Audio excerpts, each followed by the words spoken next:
వక్రతుండ మహాకాయ సూర్యకోటి సమప్రభ నిర్విఘ్నం కురు మే దేవా సర్వకార్యేషు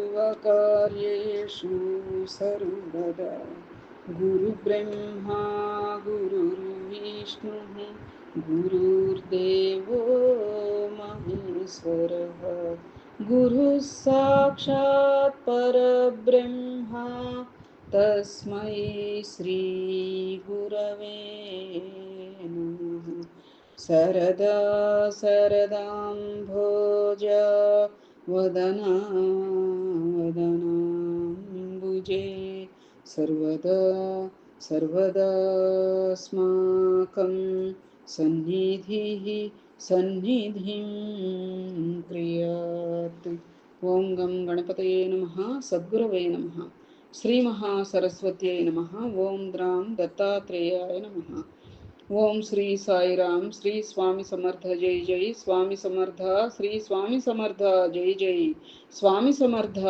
శ్రీ అక్కల్కోట స్వామి సమర్థ లీలామృతం 29వ అధ్యాయ ప్రారంభం. సాధకులారా, ఇతరులకు మార్గదర్శకులు కావడానికి ముందు ఎవరికి వారు అనన్య భక్తితో గురు శుశ్రూష చేయాలి. స్వార్థమును త్యజించాలి. సుఖదుఖాలను సమభావంతో స్వీకరించడం అలవర్చుకోవాలి. ఎవరు తనను అధిక్షేపించినా అవమానపరిచినా కోపగించుకోరాదు, ఓర్పుతో ఉండాలి. ఓర్పే దానం, ఓర్పే యజ్ఞం, ఓర్పే సత్యం, ఓర్పే కీర్తి, ఓర్పే ధర్మం, ఓర్పు వలన కలగనిది ఏమున్నది? పవిత్ర కర్మలను ఆచరించడం ద్వారా పరమోత్కృష్టమైన భావాలు కలుగుతాయి. అవి ఏ పరమాత్మ సాక్షాత్కారానికి కారణమవుతాయి. దానిని పొందడానికి ప్రతి జీవి ప్రయత్నించాలి. అలా ప్రయత్నించడానికి సోదర ప్రాణులను కూడా ప్రోత్సహించాలి. తాము పొందిన దానిని ఇతరులకు అందించని వారు జ్ఞానులైనా అజ్ఞానులే అవుతారు. అందువలన ప్రతి మానవుడు తాను సంపార్జించిన జ్ఞానాన్ని తప్పకుండా ఇతరులకు అందించాలి. ఆ శక్తిని పొందడానికై సద్గురువులను ఆశ్రయించాలి. విద్యాసాగర శ్రీ స్వామి సేవతో వారి మన్ననలను పొంది వారి వారసత్వమును పొందిన సేవకుడు బాలప్ప. ఇతను కర్ణాటక రాష్ట్రంలో బీజాపూర్ జిల్లాలోని హవేలీ తాలూకా ఎందలి కరంగి గ్రామానికి చెందిన యజుర్వేద బ్రాహ్మణుడు. నగల వ్యాపారము, వడ్డీ వ్యాపారం చేస్తూ ఆ గ్రామంలో అందరికన్నా ధనవంతుడిగా ఉండేవాడు. అతనికి 30 సంవత్సరాల వయస్సులో తీవ్రమైన ఆధ్యాత్మిక చింతన కలిగినది. సద్గురువును అన్వేషణ చేయుటకై శ్రీగురు చరిత్రను పారాయణం చేయుచు శ్రీక్షేత్ర గాణగాపురం వెళ్లాలని నిర్ణయించుకుని సంసార బాధ్యతను ఇతరులకు అప్పగించి బయలుదేరినాడు. దారిలో అపర శివావతారముగా ప్రసిద్ధి చెందిన శ్రీ చిదంబర దీక్షితులు నివసించిన మరుగడ్ అనే గ్రామం చేరినాడు. శ్రీ చిదంబర దీక్షితులు ఆధ్యాత్మికముగా చాలా ఉన్నతి పొందినవారు. ఆయన అనేక యజ్ఞయాగాదులు చేసినవారు. శ్రీ స్వామి సమర్థులు సంచారం చేయుచున్నప్పుడు ఈ గ్రామమును సందర్శించి శ్రీ దీక్షితులు చేయు యజ్ఞములలో పాల్గొని అన్నదాన సమారాధనల్లో దీక్షితుల కోరికపై భోజనమునకు కూర్చున్న వారికి నెయ్యిని వడ్డించినారు. ఆ గ్రామంలో శ్రీ బాలప్ప 3 రోజులు ఉండి అక్కడి కార్యక్రమంలో పాల్గొని అనుష్ఠానం చేసుకుని అక్కడి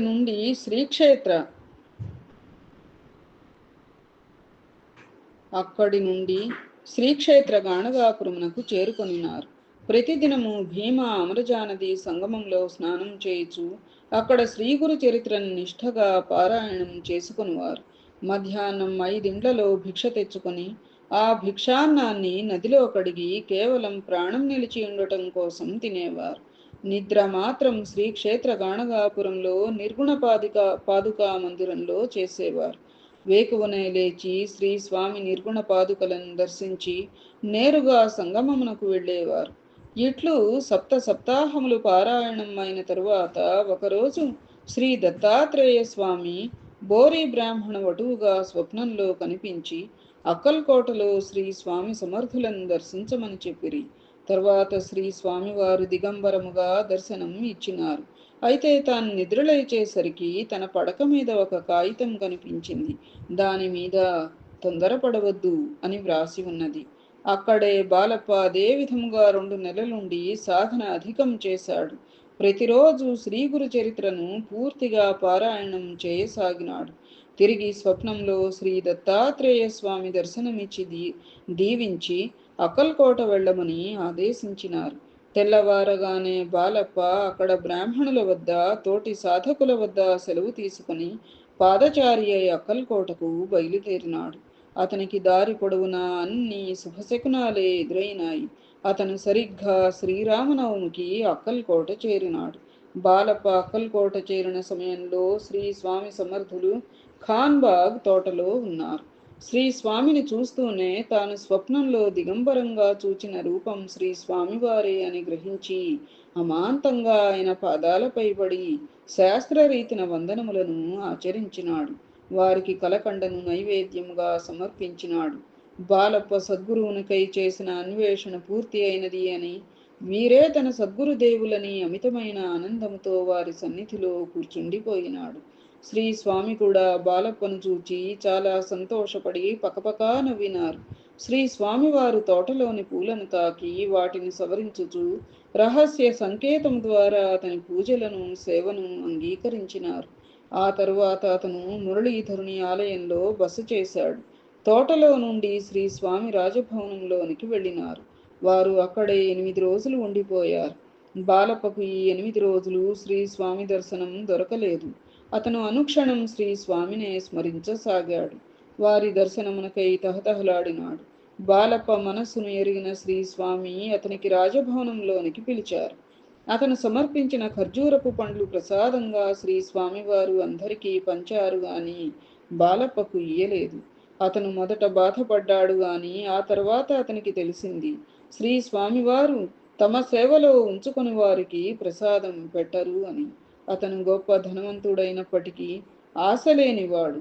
ఆ సమయంలో సుందరాబాయి అత్యాశకు గురి అయి ఉన్నది. ఆ కారణమున శ్రీ స్వామి సేవలో ఏర్పడిన అలసత్వం కారణమున చిన్న చిన్న పనులైనా శ్రద్ధగా చేస్తూ ఉండేవాడు. మొట్టమొదట శ్రీ స్వామి ఉమ్మి వేసుకునే పాత్రను కడగటంతో అతని సేవ ప్రారంభమైంది. క్రమక్రమంగా శ్రీ స్వామికి స్నానం చేయించడం, వంట చేయడం, ఆఖరకు శ్రీ స్వామికి భోజనం పెట్టడానికి కూడా అతనికి అవకాశం కలిగింది. అతని ఎట్టి సేవను హీనమని తలచక సర్వ విధాల శ్రీ స్వామిని సద్గురువని సచ్చిదానందుడని భావించి సేవించేవాడు. సద్గురువని సచ్చిదానందుడని భావించి సేవించేవాడు. ఏ మాత్రం లోపం జరిగినా శ్రీ స్వామివారు అతనిని తీవ్రంగా మందలించేవారు. అయితే సుందరాబాయి మాత్రం అతనికి అగ్ని పరీక్షలు పెట్టేది, కేకలు వేసేది, దూషించేది, ఆఖరికి అతనికి లభించిన అదృష్టానికి అసూయ చెంది మరింత బాధపడేది. అయినా శ్రీ స్వామివారి సేవ లభించినది కదా అని అతను ఓర్పుగా ఉండేవాడు. తన పనిని తాను శ్రద్ధగా చేసుకుంటూ ఉండేవాడు. అంతేకాదు, ఆమె ఎన్నో రీతుల దుష్ప్రచారం చేసేది. అతను ఆమె బాధించినప్పుడల్లా శ్రీ స్వామిని చూచేవాడు. అంతేకాని ఆమెను ఎవ్వరూ అదుపులో పెట్టడం లేదని కానీ, శ్రీ స్వామివారు దండించలేదని కానీ ఆలోచించేవాడు కాదు. తన పాపములను ఈ విధంగా శ్రీ స్వామి తొలగించుచున్నారని తలచి మరింత సంతోషముగా ఆయనను సేవించేవాడు. క్రమక్రమంగా అతనికి శ్రీ స్వామి సేవలోను, శ్రీ స్వామివారితోనూ సాన్నిహిత్యానికి ఎక్కువ అవకాశం దొరికింది. ఒకనాడు పూజకు పూలు కోస్తూ ఉండగా బాలప్పకు చేతిలో ముళ్ళు గుచ్చుకుని వాచి చాలా బాధ పెట్టింది. అయితే అతని బాధను చూచి శ్రీ స్వామి ఆవు పంచికం కురుపుపై రాయి, త్వరలో నయమవుతుంది అని దీవించినారు. ఆశ్చర్యకరముగా శ్రీ స్వామి చెప్పిన వైద్యంతో చాలా త్వరగా నయమైంది. అలాగే ఒకసారి బాలప్పకు తీవ్రమైన జ్వరం వచ్చింది. కొందరు భక్తులు బాలప్పకు ఎవరైనా ఏమైనా పెట్టారేమో, శ్రీ స్వామికి సన్నిహితుడవుతున్నాడనే ఈర్ష్యతో అని అనుకునేవారు. కానీ శ్రీ స్వామి హృదయంలో చోటు చేసుకున్న వానిని ఈ బాధలు ఏమి చేస్తాయి? దైవ సన్నిధిలో సేవలో ఉండగా ఇలాంటివి జరగడం కర్మను తగ్గించి అనుభవింపజేయడం. అంతేకాదు, భక్తుని విశ్వాసమును బలమును పరీక్షించడం కూడా కావచ్చు. ఒకరోజు శ్రీ స్వామి అందరికీ ఖర్జూరపకాయలు పంచేటప్పుడు మొదట బాలప్పకు ఇయ్యలేదు. అయితే కొంత సమయం తరువాత శ్రీ స్వామి అతనిని పిలిచి 2 ఖర్జూరపు కాయలు ప్రసాదంగా ఇచ్చారు. శ్రద్ధ, ఓర్పు కలిగి ఉండమని సూచించినారు. ప్రసాదం మొదటిసారిగా ఇచ్చినారు కదా అని సంతోషంతో వానిని తినబోవుచుండగా శ్రీ స్వామి అమాంతంగా వాటిని లాక్కుని వెళ్ళిపోయారు. నిరాశతో బాలప్ప కళ్ళు చెమ్మగిల్లాయి. ఒకరోజు మరలా శ్రీ స్వామి తన నోటి నుండి కలకండ తీసి ప్రసాదంగా బాలప్పకు ఇచ్చారు. మునుపటిలాగా నిరాశ చెందకుండా ఉండేందుకు బాలప్ప తక్షణమే ఆ ప్రసాదాన్ని తినేశాడు. అది చూచిన శ్రీ స్వామి తన పొట్టను 2 చేతులతో పట్టుకుని గట్టిగా నవ్వారు. ఆ రోజుతో బాలప్పకు శ్రీ స్వామివారి అనుగ్రహం పూర్తిగా కలిగింది. ఆ రోజు నుండి బాలప్ప సాధన తీవ్రముగా చేయసాగినాడు. వంశాచారాన్ని అనుసరించి తన కులదైవాన్ని కూడా నిత్యము పూజిస్తూ ఉండేవాడు. దానిని చూచి శ్రీస్వామి బాలప్ప ముతక గొంగళ్ళు నేస్తున్నాడు అని చమత్కరించారు. సద్గురుని సేవ అనేది జరీశాలువ వంటిది. గురువు దైవము ఒక్కటే కనుక సద్గురువు సేవలో ఉండగా మరల దైవారాధనలతో పని ఏమి ఉన్నది? దైవారాధన ధార్మిక మార్గంలో మొదటి మెట్టు. దానికంటే పై మెట్టు సద్గురుని సేవ.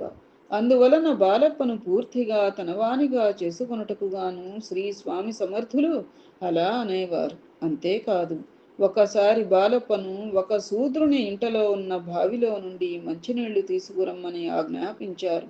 అప్పుడే స్నానం చేసి పూజకు సిద్ధమవుతున్న బాలప్ప మనస్సు కలత చెందినది. అతను ఆ ఇంటి బావిలో నీరు తెచ్చుటకు ముందు వెనకలాడినాడు.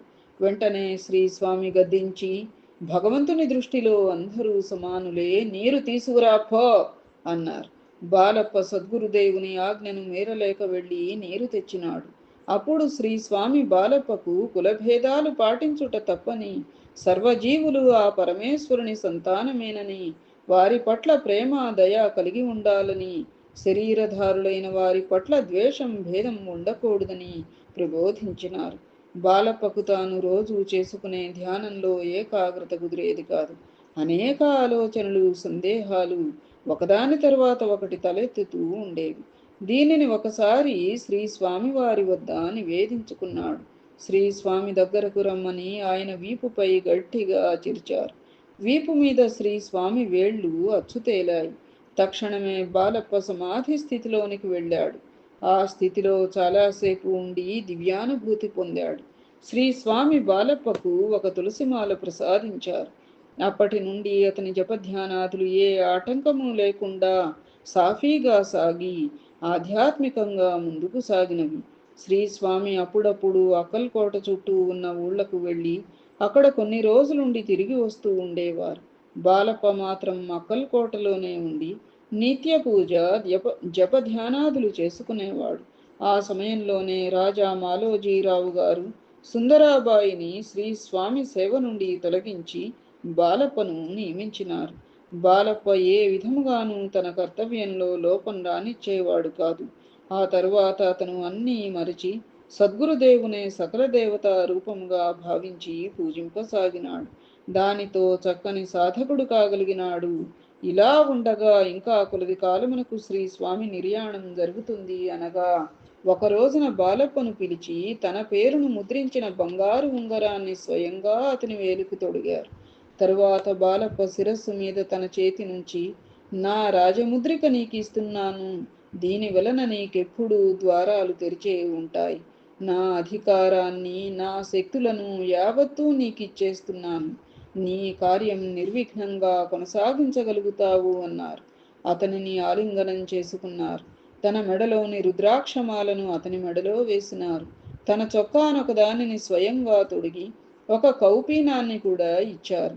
ఒక జెండాను ఇచ్చి తన నోట్లో నుండి వెడలగ్రక్కిన ఆత్మపాదుకలను ఇచ్చి వాటిని మఠంలో ప్రతిష్ఠించమని చెప్పారు.